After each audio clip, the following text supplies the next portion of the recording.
जय ध्वनि करेंगे।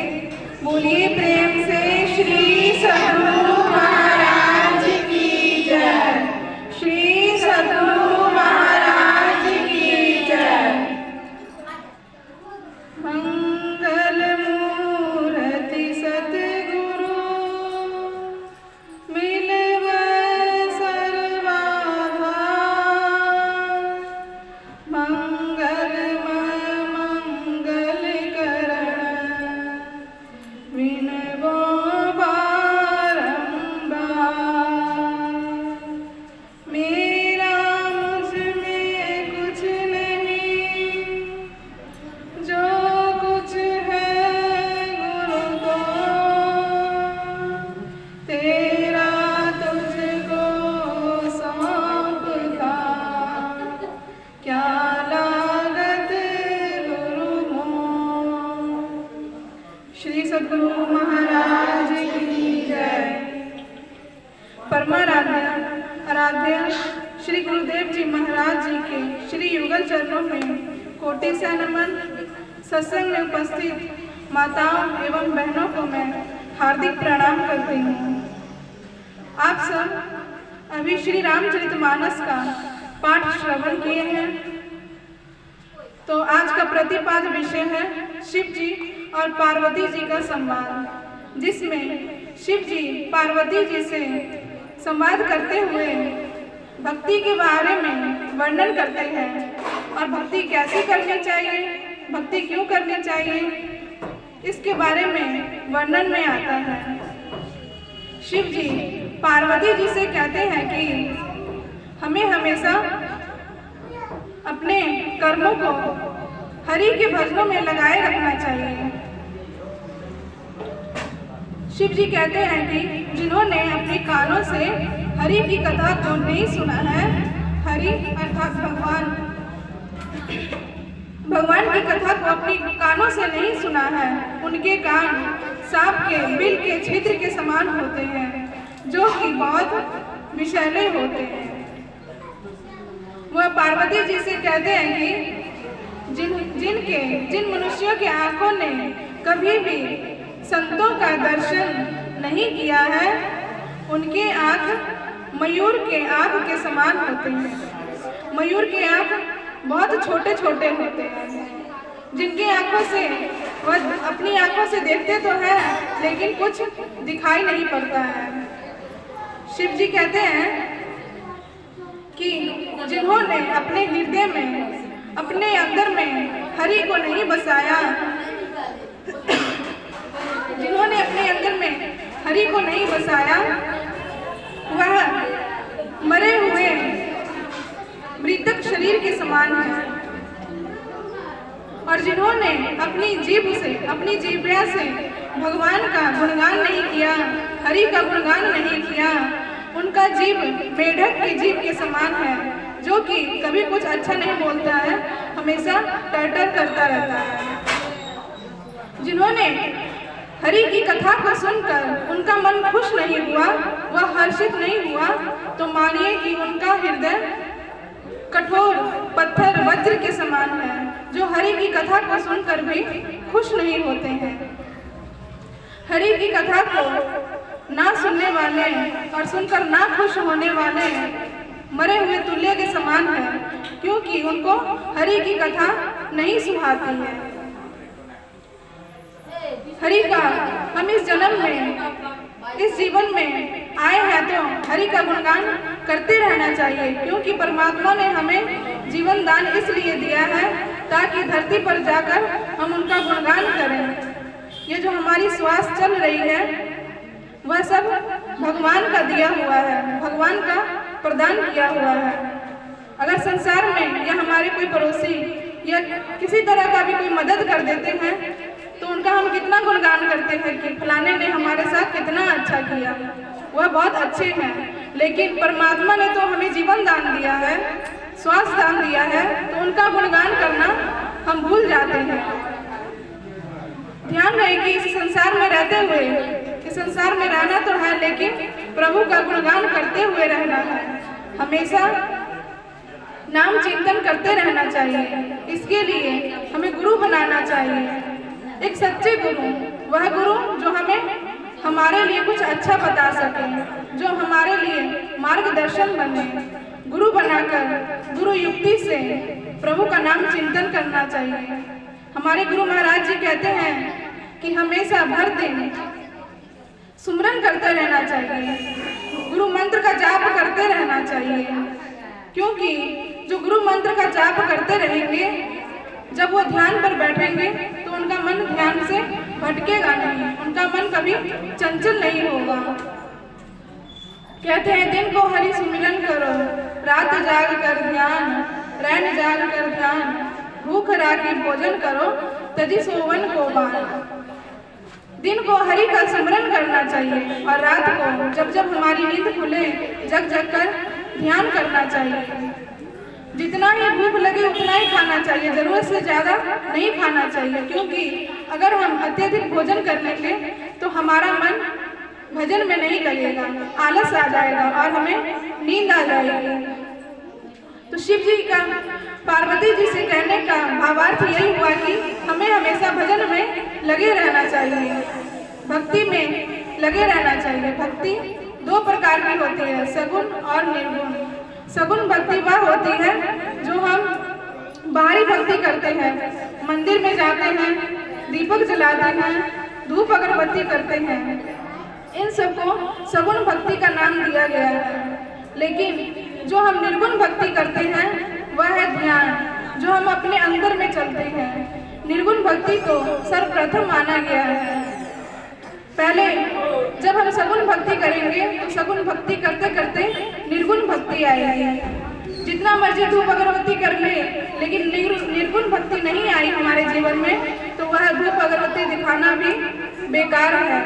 जब तक हम अपने अंदर में नहीं चलेंगे, अपने आप को नहीं पहचानेंगे, तब तक हम भक्ति नहीं कर सकते हैं। शिव संहिता में आया है कि दोनों दृष्टि की धारों का जहाँ पर मिलन होता है वह सुषुम्ना नाड़ी है, और सुषुम्ना नाड़ी में जो स्नान करता है वह त्रिवेणी संगम से कम नहीं है। हमारे गुरु महाराज जी ने सुषुम्ना नाड़ी को त्रिवेणी संगम का नाम दिया है। गुरु महाराज जी ने कहा है कि त्रैकाल संध्या करने के लिए, त्रैकाल संध्या अर्थात 3 समय का सत्संग। एक तो ब्रह्म मुहूर्त में उठकर प्रभु का ध्यान लगाना चाहिए, प्रभु का नाम जाप करना चाहिए, और जब हम स्नान कर लेते हैं तो स्नान करने के पश्चात सभी कामों को छोड़कर सबसे पहले हरि का जाप करना चाहिए। हमें जो गुरु जी से गुरु मंत्र मिला है उसका जाप करना चाहिए और सत्संग करना चाहिए।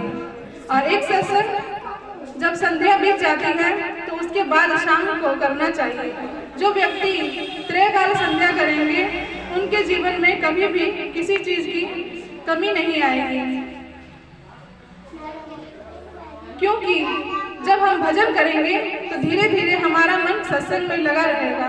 इससे क्या होता है कि हमारा संस्कार बना रहता है। जब हमको 3 सत्संग करने की आदत पड़ जाएगी तब हम एक दिन भी सत्संग किए बिना नहीं रह सकते हैं, और सत्संग किए बिना रहना भी नहीं चाहिए, क्योंकि सत्संग ही हमारे जीवन के लिए बहुत जरूरी है।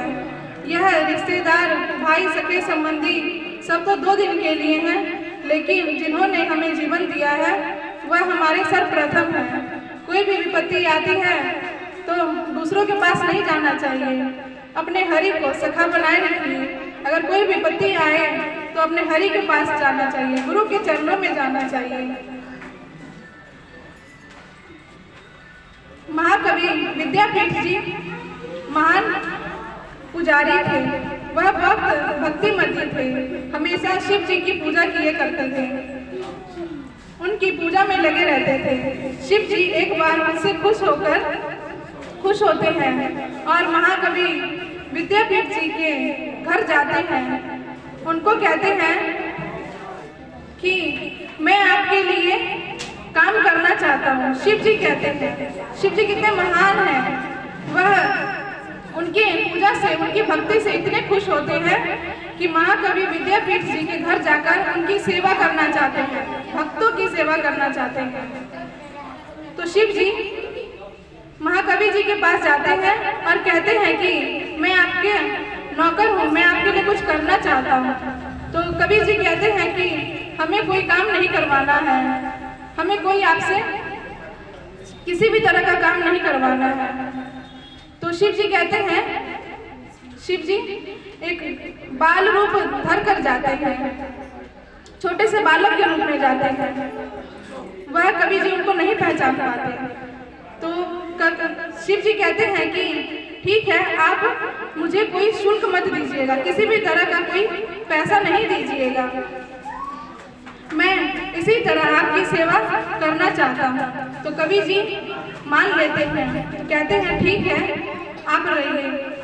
तो उस दिन से वह शिव जी जो बालक रूप में कबीर जी के यहाँ गए होते हैं, उसी दिन से उनकी सेवा करना शुरू कर देते हैं। उनके घर में झाड़ू लगाते हैं, सभी तरह का काम करते हैं, जो भी उनकी पत्नी काम करने के लिए कहते हैं, सभी तरह का घर में काम करते हैं। तो महाकवि जी ने पूछा कि उस बालक रूप से पूछा कि आपका क्या नाम है? तो शिव जी बताते हैं कि मेरा नाम उगना है, लेकिन वह कभी तो उनको नहीं पहचान पाते। तो एक दिन महाकवि जी को कहीं पर जाना होता है, तो वो बालक से कहते हैं कि उगना चलो, मुझे कहीं जाना है, हमारे साथ चलो। तो वह जंगल में उनके साथ जाते हैं। आगे आगे महाकवि जी चलते हैं और पीछे पीछे उगना जी चलते हैं। तो कबीर जी कहते हैं कि उगना, मुझे बहुत प्यास लगी है, मुझे बहुत प्यास सता रही है। यहाँ पर तो कहीं भी मैं पानी नहीं देख रहा हूँ, कहीं भी जल नहीं देख रहा हूँ, मुझे बहुत प्यास लगी है, कहीं से भी जल लेकर आओ। तो वहाँ जंगल पे तो कहीं भी कुछ नहीं होता, ना कहीं कुआं होता है, ना कहीं झरना होता है। तो जब जल लाने के लिए उगना को कहते हैं, तो उगना जी तो शिव जी का ही रूप थे। वह बगल में कहीं जाते हैं और अपनी जटा खोलकर जल लाते हैं और कबीर जी को पीने के लिए देते हैं। तो पीने से पहले कबीर जी कहते हैं कि उगना, यहाँ पर तो मैंने कहीं भी ना कोई कुआं देखा, ना कोई झरना देखा, ना कोई नदी देखी, तो यह जल तुम लाए कहाँ से? उगना जी कहते हैं, आपको तो जल पीने से मतलब है, आप जल ग्रहण कीजिए। तो कबीर जी बहुत हट करते हैं, नहीं पहले बताओ यह जल लाए कहाँ से, तब मैं जल पीऊंगा, नहीं तो मैं यह जल नहीं पीऊंगा। तो उगना जी जब देखते हैं कि इतना हट कर रहे हैं, तो उगना जी शिव जी का रूप धारण कर लेते हैं, अपने असली रूप में आ जाते हैं। तो जब शिव जी का ये असली अवतार देखते हैं, तो महाकवि जी हैरान हो जाते हैं और रोने लगते हैं, उनके चरणों में नतमस्तक हो जाते हैं। तो शिव जी कहते हैं कि मैंने तो तुम्हें दर्शन दिया और तुम्हारे घर पर तुम्हारी भक्ति से खुश होकर रह रहा हूँ, लेकिन तुम यह बात किसी को मत बताना। जिस दिन तुम यह बात बता दोगे, उस दिन मैं तुम्हारे यहाँ से चला जाऊँगा। तो कवि कहते हैं ठीक है, मैं यह बात किसी को भी नहीं बताऊँगा। वह वापस अपने घर पर जाते हैं और उगना जी वैसे ही सभी काम करने लग जाते हैं जैसे वह पहले किया करते थे। लेकिन कवि जी को पता थी कि यह तो साक्षात शिव जी का रूप है। तो उनकी पत्नी आस पड़ोस में जाया करती थी, तो पड़ोसी घर जाती थी तो कहती थी कि देखो ना, यह उगना जब से आया है तब से बहुत हैरान करता है, जब देखो भोजन ही मांगता रहता है, 3 बार 4 बार तो भोजन ही खाता है, इतना सारा खाना खाता है। यह बातें कहकर जब उनकी पत्नी घर में आती है, तो उगना जी कहते हैं कि माता जी, मुझे भोजन चाहिए, मुझे बहुत भूख लगी है। तो वह इस बातों को सुनकर उसकी पत्नी अनदेखा कर देती है, अनसुना कर देती है और आगे को चली जाती है। तो उगना जी फिर से कहते हैं कि माता जी, मुझे बहुत भूख लगी है, कुछ खाने के लिए दीजिए। वह मना करती है, बार बार उगना जी हट करते हैं, जैसे छोटे बच्चे हट करते हैं, मुझे कुछ खाने के लिए चाहिए। जब इतना हट उगना जी करते हैं तो माता को गुस्सा आ जाता है और माता झाड़ू उठा लेते हैं। किस पर? उगना पे। उगना जी तो शिव जी का रूप थे, माता को तो नहीं पता था। वह झाड़ू उठा देती है और उगना जी को मारने के लिए उठती है। इतने में ही कवि जी आ जाते हैं। जब वो झाड़ू मारने के लिए उठती हैं तो कवि जी कहते हैं कि अरे अरे ये क्या कर रही हो, ये तो साक्षात शिव जी का रूप है, तुम्हें पता नहीं है। जब इतना ही बात कहते हैं कि शिव जी का साक्षात रूप है तो शिव जी वहीं पर से विलुप्त हो जाते हैं। अब यह बात तो उगना जी ने मना की थी कि किसी को यह बात बतानी नहीं है। जब महाकवि जी ने यह बात बता दी तो शिव जी वहाँ से चले गए, उनके घर से चले गए। अब दोनों पति और पत्नी बैठकर रो रहे हैं, शिव जी को बुला रहे हैं, हे उगना तुम कहाँ हो। इतना भी नहीं, उसके पश्चात कवि जी जंगलों में चले जाते हैं उगना जी को खोजने के लिए। तुम कहाँ हो हे उगना। उनकी भक्ति इतनी प्रबल होती है कि वह कहते हैं कि उगना अगर आज तुम नहीं आए तो मैं यहीं पर जंगल में ही अपने प्राण त्याग दूंगा, कुछ भी खाना पीना नहीं खाऊंगा जब तक नहीं खाऊंगा कि तुम नहीं आ जाते, नहीं तो मैं अपने प्राण यहीं पर त्याग दूंगा। जब भक्त इतने प्रबल हो तो हरि की कृपा जब होती है तो वह जरूर ही आते हैं। जब ये इतना बात कहते हैं तो शिव जी साक्षात कवि जी के पास आ जाते हैं। तो बोलते हैं क्या हुआ बोलो। तो बोलते हैं कि आप मुझे माफ कर दीजिए शिव जी, मुझसे यह गलती हो गई। शिव जी कहते हैं कि मैंने तो तुम्हें पहले ही बोला था, अगर जब भी जिस दिन भी तुम बोल दोगे कि मैं तुम्हारे यहाँ ठहरा हुआ हूँ शिव जी के रूप में तो मैं यहाँ से चला जाऊंगा। तो महाकवि जी कहते हैं कि कुछ कृपा कीजिए शिव जी। तो शिव जी कहते हैं कि मैं तो तुम्हारे घर नहीं रह सकता, लेकिन इतना कह सकता हूँ कि तुम्हारे घर के बगल में जो मंदिर है जाओ, मैं वहाँ पर लिंग के रूप में प्रकट होऊंगा, वहीं पर तुम मेरी पूजा करना। वह जगह आज भी हमारे गांव के पास दरभंगा जिला में पड़ता है। वहाँ पर बहुत बड़ा भव्य मंदिर बना हुआ है जहाँ पर दिन रात पूजा होती रहती है। कहने का भावार्थ यही हुआ कि जब हम भक्ति करते हैं, मन लगाकर भक्ति करते हैं, तब हरि भी अपने ऊपर कृपा करते हैं, उस भक्त के ऊपर कृपा करते हैं, क्योंकि भक्त के बस में ही भगवान है।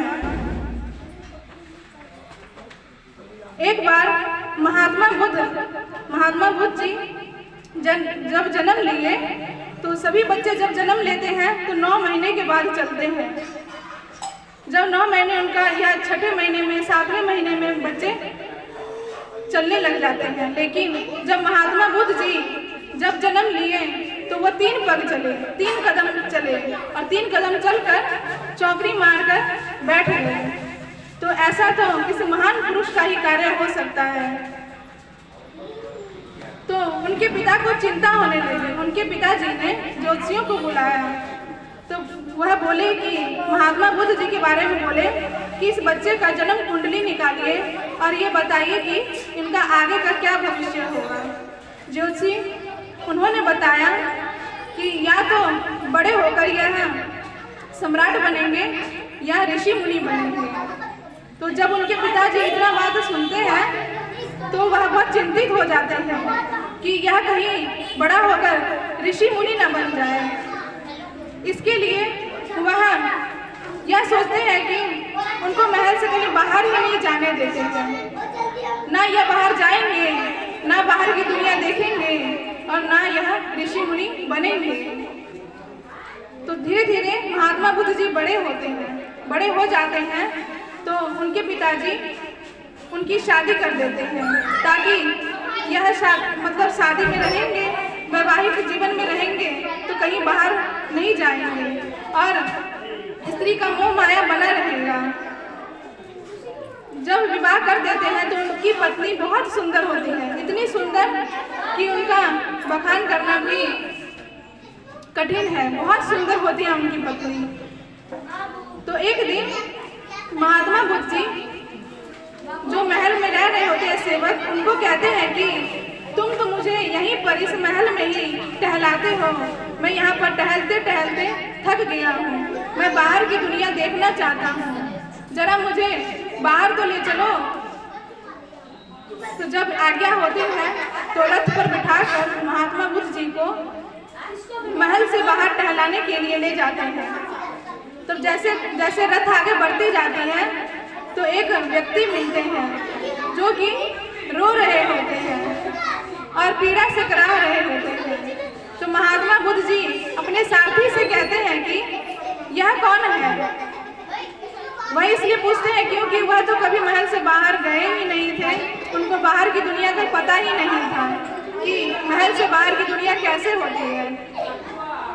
तो सारथी जी कहते हैं कि यह मनुष्य है और इनको पीड़ा हो रही है, इसलिए वह दर्द से छटपटा रहे हैं। तो महात्मा बुद्ध जी कहते हैं कि चलो यहीं से ही रथ घुमाओ, महल की ओर चलते हैं।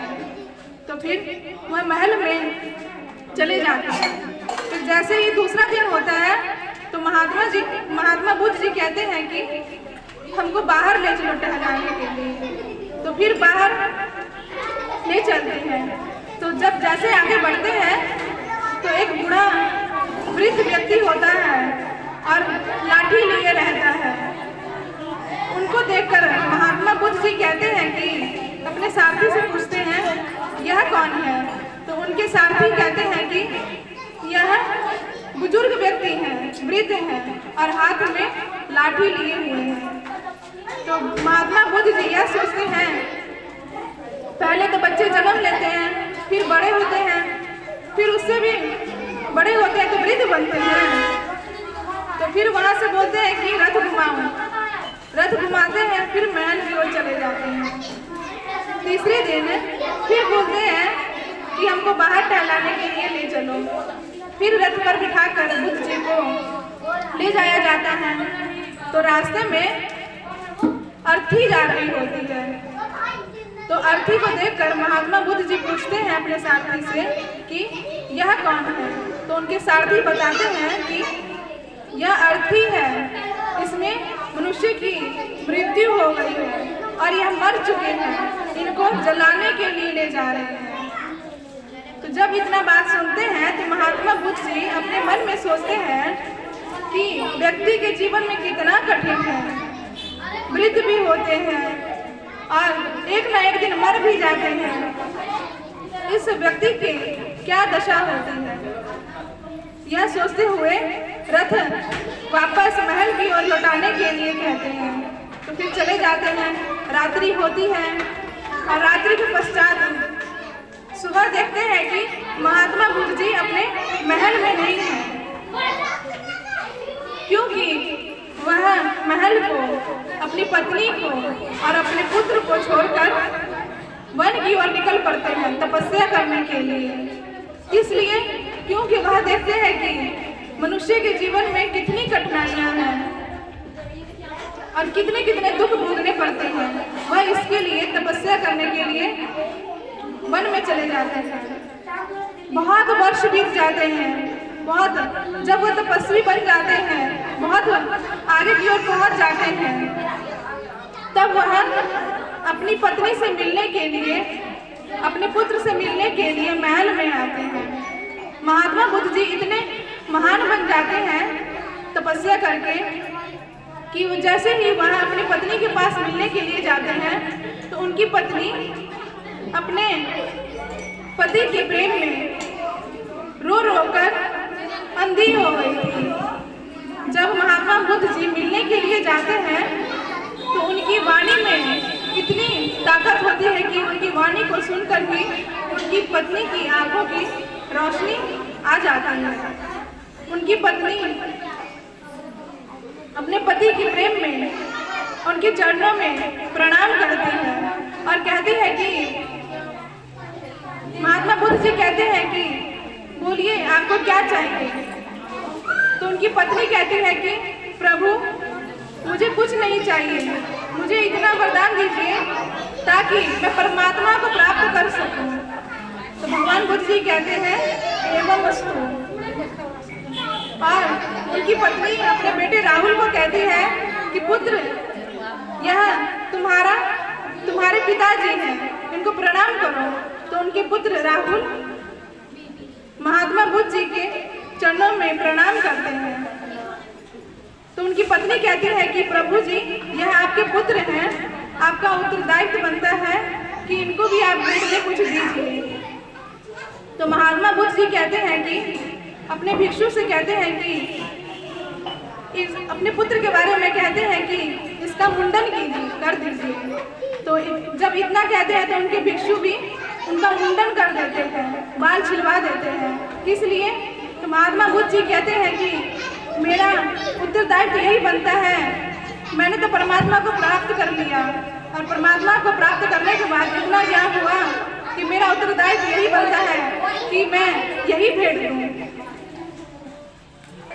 तो उनके पुत्र भी उनके उत्तरदायित्व बन जाते हैं, तभी से वह भी सन्यासी हो जाते हैं और भजन कीर्तन में लग जाते हैं, वह भी तपस्वी बन जाते हैं। तो भावार्थ यही हुआ कि सबसे पहला काम हमारा है भजन करना।